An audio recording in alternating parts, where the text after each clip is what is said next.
사진작가인 데릴 아몬드라는 사람이 있습니다.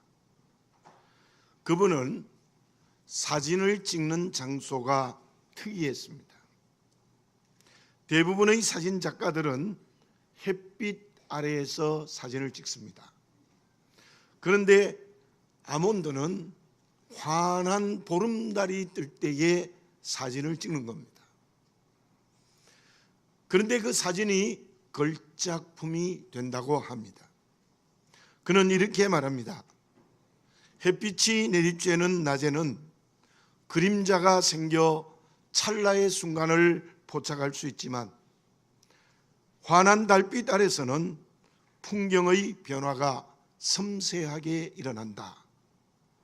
달빛처럼 반사되는 빛은 어둠 속에서 더 멀리 잘 볼 수 있게 해준다. 참으로 저는 이 글을 읽으면서도 제 상식을 넘어서는 말을 한 것입니다. 사진을 찍는 장소가 참으로 특이하지 않습니까? 그런데 그 특이한 장소 때문에 좋은 작품을 만드는 것입니다. 사람이 살아가는 삶의 자리도 마찬가지입니다. 어떤 장소가 삶의 자리가 되느냐에 따라서 인생의 길이 성공할 수도 있고 실패할 수도 있습니다. 그렇다면 믿음으로 살아가는 그리스도인은 어떤 삶의 자리가 되어야 되겠습니까? 어떤 장소가 삶의 자리가 될 때 제대로 된 믿음의 길을 걸어갈 수 있겠습니까? 한나는 오늘 본문의 말씀에서 이렇게 기도를 시작하고 있습니다. 1절과 2절을 제가 다시 한번 봉독해 드립니다.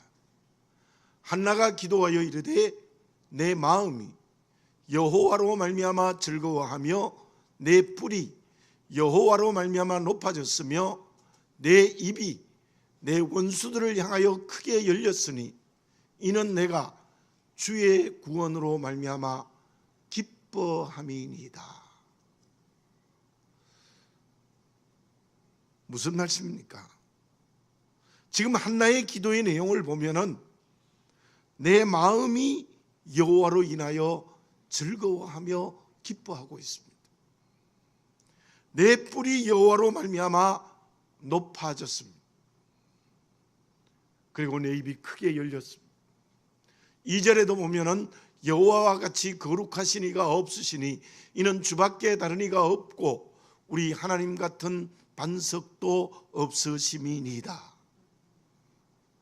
여호와처럼 거룩하신 분은 없다. 우리 하나님 같은 반석도 없다라는 겁니다.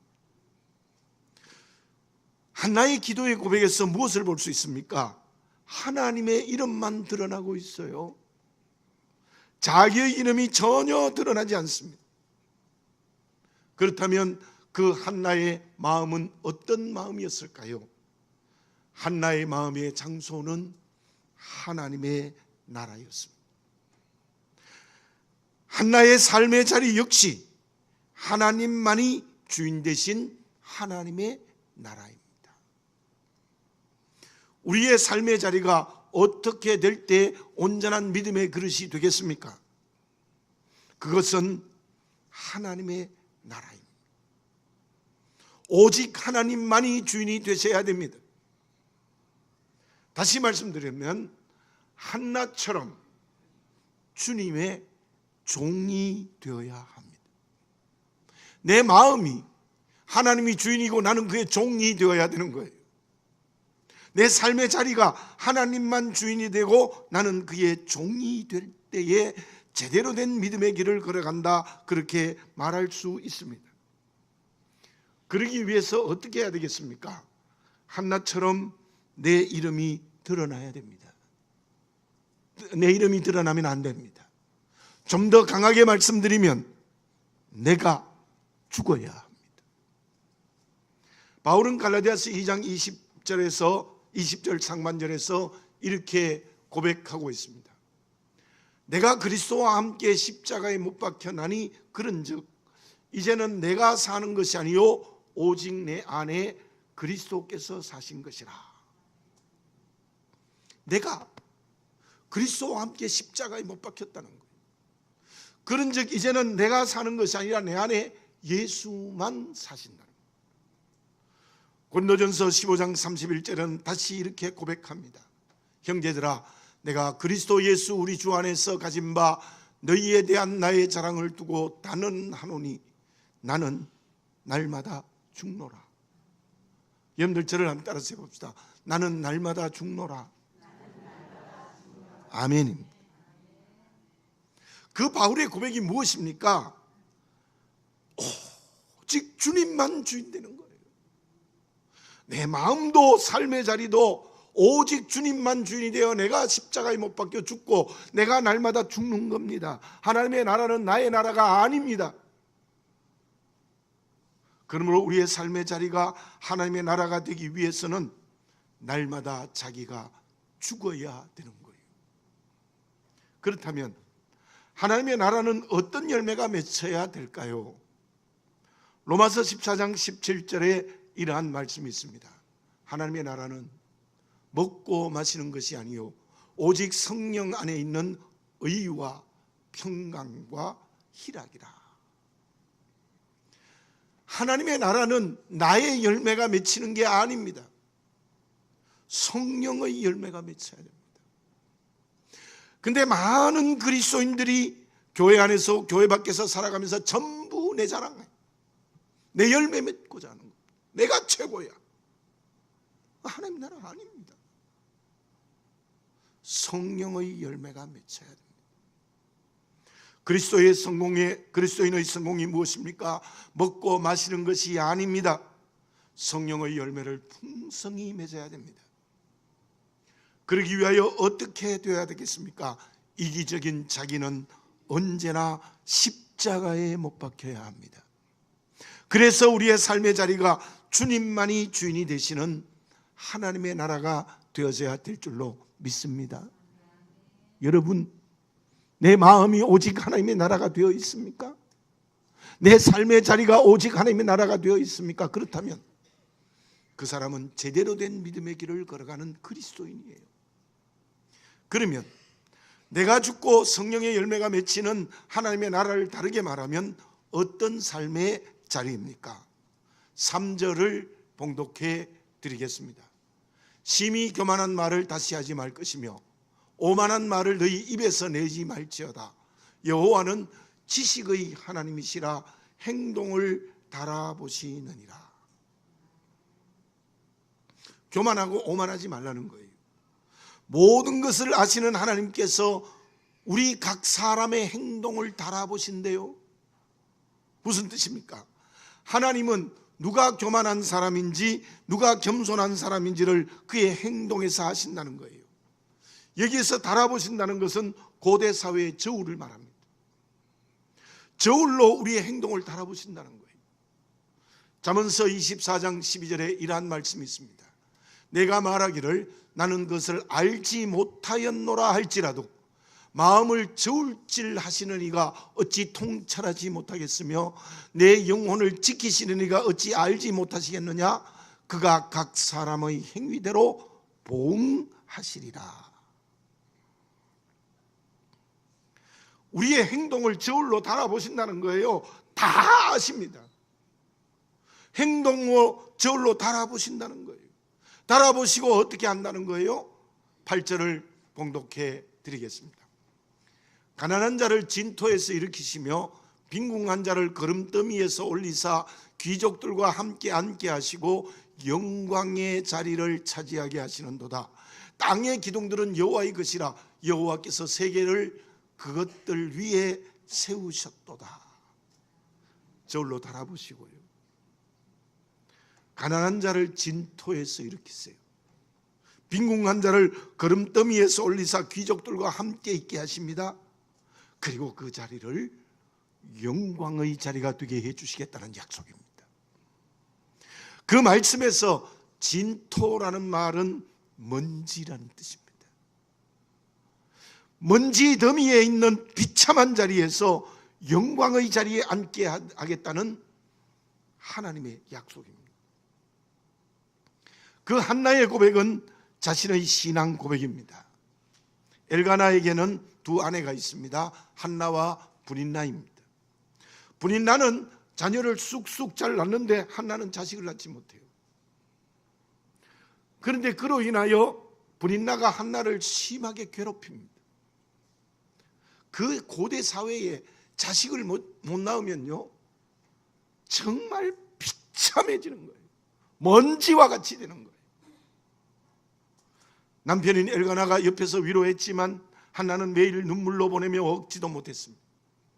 실로 그 당시의 상황에 한나는 먼지보다 못한 거름더미에 앉아있는 비참한 삶의 자리였어요. 그때 한나는 자식을 낳게 해달라고 성전에 올라가 울면서 간절히 기도드렸습니다. 그 응답으로 사무엘을 하나님이 주셨습니다. 그래서 한나가 지금 고백하고 있는 거예요. 먼지 더미, 거름 더미 속에 있던 나를 영광의 자리에 앉게 하심을 기뻐하며 감사드리고 있는 것입니다. 히브리라는 말의 뜻은 아파르라는 히브리어인데요, 그 뜻이 진흙 먼지라는 거예요. 히브리 민족은 먼지와 같았다는 거예요. 진흙과 같았다. 거름더미에 있었던 민족이었다는 거예요. 그런데 그 민족을 이스라엘, 즉 하나님의 은혜로 택한 민족이 되게 했습니다. 기가 막히는 은혜지요. 영광의 자리에 앉게 한 것입니다. 이 말씀에서 우리가 분명히 알고 믿어야 될 것이 있습니다. 나는 어떻습니까? 먼지더미와 거름더미 속에 있었던 비참한 존재가 아닙니까? 아이, 목사님 아닙니다.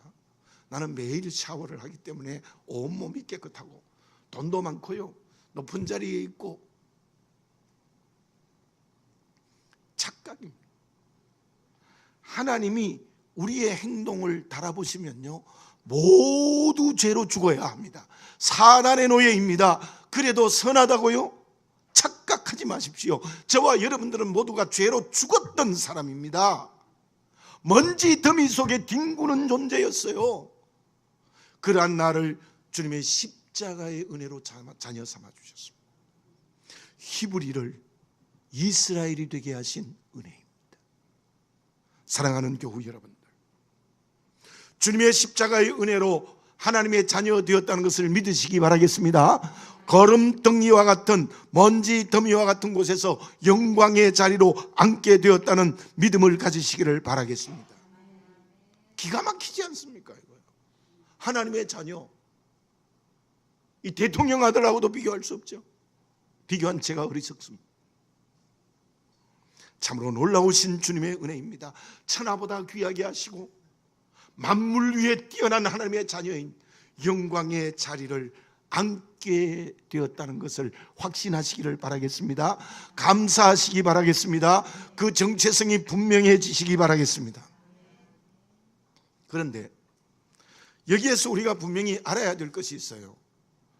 하나님의 자녀로 영광된 자리에 앉았으니 그 영광된 자리가 더 풍성해지고 더 그 영광이 커지기 위해서 우리는 하나님의 자녀로 오늘을 살아야 돼요.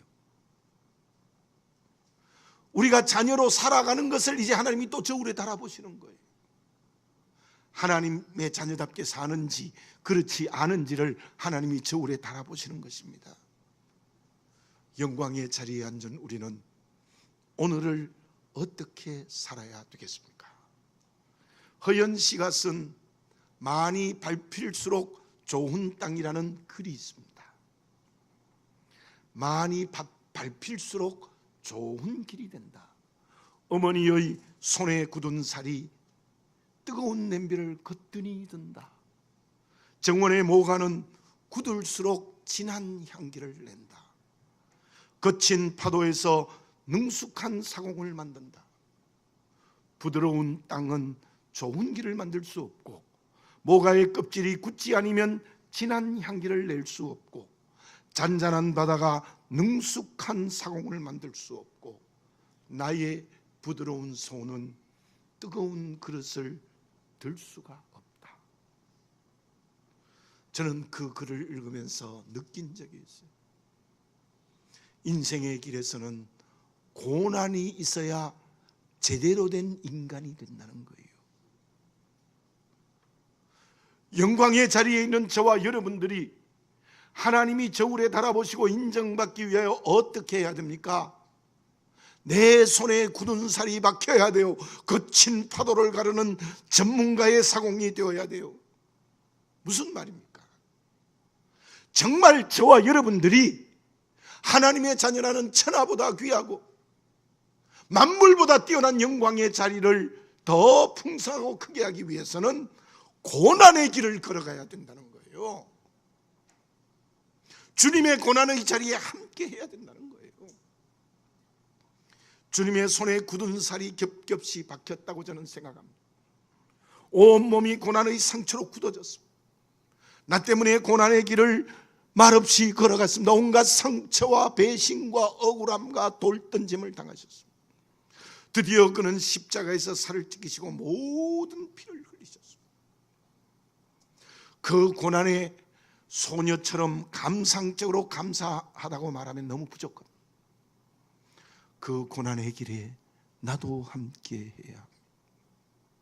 그때 우리는 하나님의 자녀라는 영광의 자리를 지킬 뿐만 아니라 그 영광이 더 커지며 그 영광이 더 풍성하게 되는 하나님이 기뻐하시는 그릇이 될 수 있을 줄로 믿습니다. 바울이 골로새서 1장 24절에서 이런 고백을 했습니다. 나는 이제 너희를 위하여 받는 괴로움을 기뻐하고 그리스도의 남은 고난을 그의 몸된 교회를 위하여 내 육체에 채우노라. 바울은 단순한 고백이 아니었습니다. 그대로 실천했습니다. 고린도 교회를 개척할 때는 장막을 기워서 호구지책을 마련하는 노동을 했습니다. 바울이 그런 일을 할 사람입니까? 귀족이지 않습니까? 양반이지 않습니까? 지식인이지 않았습니까? 그런데 복음 증거를 위해서는 노동자가 되었다는 거예요. 오직 주님을 위하여 고난의 길을 걸어갔습니다. 주님 때문에 태장 맞고 감옥에 갇혔습니다. 먹지 못하고 잠을 자지 못했습니다. 배가 파손되어 죽을 뻔하기도 했습니다.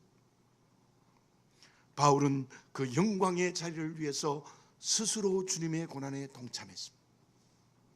바벨탑을 쌓았던 사람들, 물질의 욕심 때문에 약속을 지키지 못했던 아나니아와 삽비라, 바울을 배신하고 세상으로 간 데마, 그들은 모두가 다 주님의 고난에 동참하지 못하는 영광의 자리에서 탈락한 사람들입니다.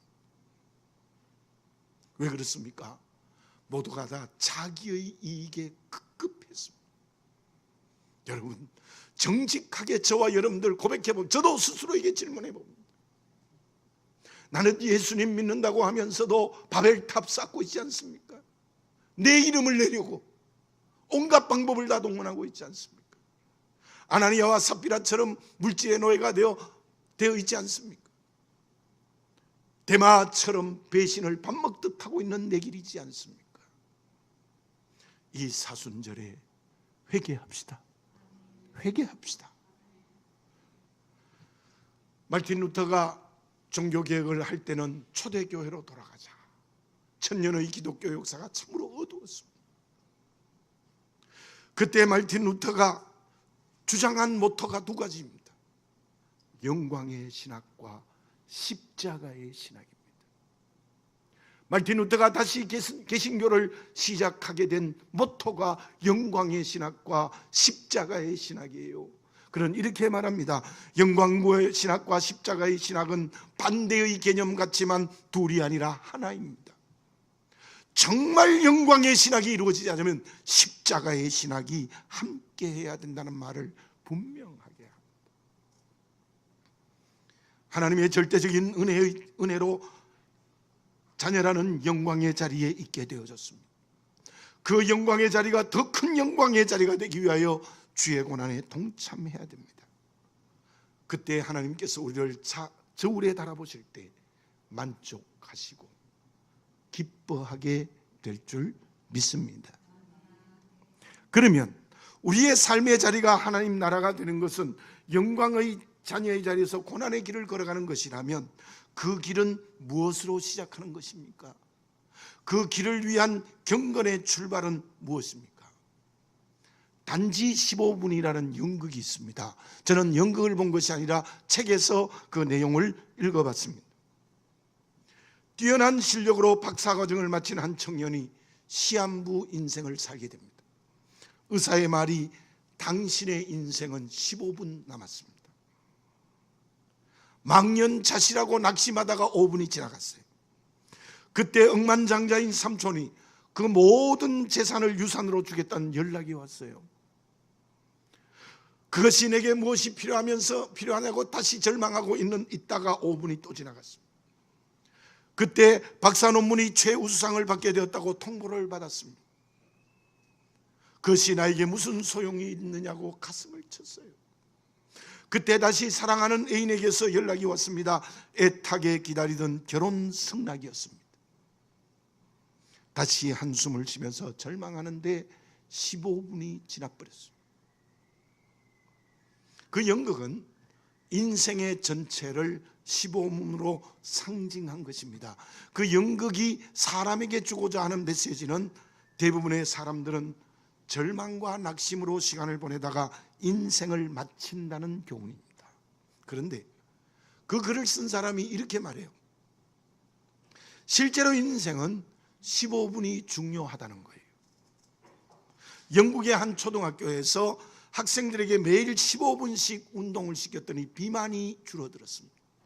그리고 학생들의 성적이 20% 이상 좋아졌다고요. 실제로. 저는 그거를 읽으면서 이런 생각이 들었습니다. 하루에 15분씩 매일 기도하면 어떤 일이 일어날까? 물론 새벽 기도를 매일 하시거나 말씀을 묵상하는 분들은 15분 턱도 없지요. 1시간, 2시간, 3시간 이렇게 하루에 기도하시는 분들도 있을 겁니다. 그러나 기도를 전혀 드리지 않는 분이 있다면 매일 15분씩 기도하는 습관을 가져보시기 바랍니다. 아이고 목사님 15분이 뭡니까? 너무 적지 않습니까? 아니에요. 정말 15분 집중해서 기도드리는 습관을 가져보시기를 바랍니다. 제가 목사 안수를 받은 지 38년이 지났습니다. 이제 지났지요. 제가 우리나라 나이로 30세 되던 3월 11일인가 그때 제가 안수를 받았으니까요. 그리고 그 전에도 목회를 했습니다. 그런데 요즘 가장 제 마음에 절실해지는 게 무엇인가 하면 내 모든 목회의 열쇠는 기도이다라는 생각. 물론 과거에는 사회복지를 해야 된다는 곳에 굉장히 지역사회 선교에 대한 관심을 많이 가졌을 때도 있습니다. 또 가난하고 힘든 사람과 함께 해야 된다는 그게 목회의 중심이라고 생각한 때도 참으로 많았습니다. 그러나 이제 제 마음의 결론은 무엇인가 하면 목회의 열쇠는 기도입니다. 저뿐이겠습니까? 여러분들이 정말 하나님의 자녀의 영광의 자리를 크게 하고 풍성하게 하는 열쇠는 기도입니다. 기도드리지 않으면 하나님의 자녀의 길을 부정하는 겁니다. 바울이 오직 했으면 데살로니가전서 5장 17절에서 뭐라고 말했습니까? 쉬지 말고 기도하라고 말씀하셨겠습니까? 본문은 한나의 감사의 기도입니다. 1장에서 한나가 자녀를 있게 해달라고 어떻게 기도했습니까? 1장 10절과 11절을 봉독해 드립니다. 한나가 마음이 괴로워서 여호와께 기도하고 통곡하며 서원하여 이르되 만군의 여호와여 만일 주의 여종의 고통을 돌보시고 나를 기억하사 주의 여종을 잊지 아니하시고 주의 여종에게 아들을 주시면 내가 그의 평생의 그를 여호와께 드리고 삭도를 그의 머리에 대지 아니하겠나이다. 여기에서 이 한나의 기도는 통곡하는 기도입니다. 그냥 기도가 아니라 자기의 인격과 전 실존 혼신의 힘을 다하여 울면서 통곡하며 간절히 기도했습니다. 서원의 기도까지 드렸습니다. 그 기도의 모습을 보면서 엘리 제사장은 1장 13절에 보면 술에 취한 줄 알았어요. 입이 막 주글주글 거리거든요. 그래서 술에 취한 줄 알았어요. 실로 한나는 자기의 전 인격을 하나님께 바친 기도의 사람이었습니다. 한나는 그 기도로 말미암아 먼지 더미에서 영광의 자리에 앉게 된 것입니다. 그녀의 마음과 삶의 자리가 하나님의 나라가 되는 역사가 일어났어요. 우리는 한나와 같은 기도의 사람이 되어지시기 바랍니다. 그냥 기도드리는 것이 아닙니다. 어떤 때는 통곡하며 기도하십시오. 혼신의 힘을 다해야 됩니다. 전 인격을 다해야 됩니다. 전 실존을 다해야 됩니다. 그렇게 기도하는 사람이 되면 영광의 자리에서 주의 고난에 동참하는 길을 걸어갈 수 있습니다. 그런데 여기에서 우리가 알아야 될 것이 있습니다. 혼심을 힘을 다하고 전 인격을 다한 기도는 어떤 기도였습니까? 본문의 말씀 4절에서 7절까지를 제가 봉독해 드리겠습니다. 잘 들어보세요. 용사의 활은 꺾이고 넘어진 자는 힘으로 띠를 띠도다. 풍족 가진 자들은 양식을 위하여 품을 팔고 줄이던 자들은 다시 줄이지 아니하도다. 전에 임신하지 못하는 자는 7을 낳았고 많은 자녀를 둔 자는 쇠약하였도다. 여호와는 죽이기도 하시고 살리기도 하시며 수월에 내리기도 하시고 거기에서 올리기도 하시는도다. 여호와는 가난하게도 하시고 부하게도 하시고 낮추시기도 하시고 높이기도 하시는도다. 무슨 말입니까? 하나님의 능력은 용사의 활을 꺾기도 합니다. 넘어진 자를 일으켜 세워서 든든하게 세우기도 합니다. 부자를 가난하게도 하시고 가난한 자를 줄이지 않게 합니다. 잉태하지 못하는 자를 7을 낳게 하시고 많은 자녀를 낳는 자를 쇠약게도 하십니다. 심지어 죽이기도 하시고 살리기도 하십니다. 낮추시기도 하시고 높이시기도 합니다. 한나의 기도는 지금 어떤 기도입니까? 그 기도는 하나님의 절대적 주권을 인정하는 기도입니다. 왜 우리 기도가 잘못되는 겁니까? 하나님의 주권을 인정하는 불신앙으로 기도해요. 기도를 드릴 때 전부 내 소원, 내 뜻, 내 마음대로 되기를 원합니다. 내 뜻과 내 소원, 내 마음대로 안 되면 하나님 앞에 이를 수 있습니까? 분노하고 기도를 멈춰버립니다. 이 사순절에 우리가 너무나도 잘 알고 있는 주님의 겟세마네 동산의 기도를 다시 생각하고 묵상해 봅시다. 마가복음 15장 36절입니다. 이르시되 아빠 아버지여 아버지께는 모든 것이 가능하오니 이 잔을 내게서 옮기시옵소서. 그러나 나의 원대로 마옵시고 아버지의 원대로 하옵소서 하시고, 예수님은 하나님이세요. 사람의 몸을 입고 이 세상에 오셔서 겟세마네 동산에서 기도할 때에 얼마나 힘들었으면 그의 땀방울이 핏방울이 되었겠습니까?